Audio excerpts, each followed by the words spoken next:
መዳረሻዎቻችን አሁን አክቲቭ እንኳን የምንላቸው ፓብሊክ ትራንስፖርት ይመደብላቸዋል አይመደብላቸውም እኮ ብዙዎቹ። አሁን ወንጪን ውሰድ፣ ከዚህ ፓብሊክ ሴክተር ፓብሊክ ትራንስፖርት ታገኛለህ ወይ? መኪና ካለ ነው የምትሄደው፣ ወይ ትራንስፖርት አምቦ ሄደ ነው የምትሄደው።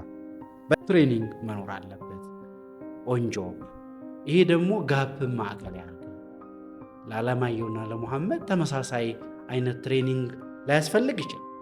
አንዳንድ ጊዜ ኮመን የሆነ ትሬኒንግ ሊኖሩ ይችላሉ፣ ግን ዲፓርትመንታል ቤዝ የሆነ ኢቨን ሰው ተኮርም የሆነ ካፓሲቲ ቢልዲንግ አፕሮች ሞዴል ሊኖር ይገባል የሚል ያነሳ ነው። ኢቨን በፕራይቬት ሴክተር ቅድም እንዳነሳ ነው ኢቨን ኦውነሮችም ኢንቨስተሮችም ስለ ሰው ማሰብ አለባቸው። አሁን ስለ ሰው እያሰቡ ያሉ እየመጡ ናቸው፣ ያየሁት ነው።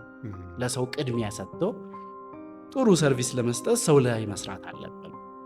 ወርክ ካልቸር መቀየር አለበት፣ ኦርጋናይዜሽናል ካልቸር መምጣት የሚሉ አስተሳሰቦች እየመጡ ናቸው። ይሄ ጥቂት ቦታ ነው ያሉት፣ ብቅ ብቅ እያሉ ነው ያሉት እንደዚህ አይነት ተቋማት በግልም በብዛት በግል ይሄን በደንብ ማስፋት መቻል አለ።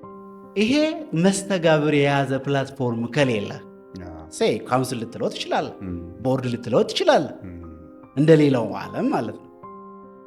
ለዚህ ደግሞ ሮል ኤንድ ሪስፖንሲቢሊቲ ኃላፊነት ምን ያገባዋል ምን ተልእኮ አለው ብለህ ካልሰጠው ይህን ደግሞ ኮኦርዲኔት የሚያደርግ ፕላትፎርም ከሌለ እንዴት ልታሳካው ትችላለህ?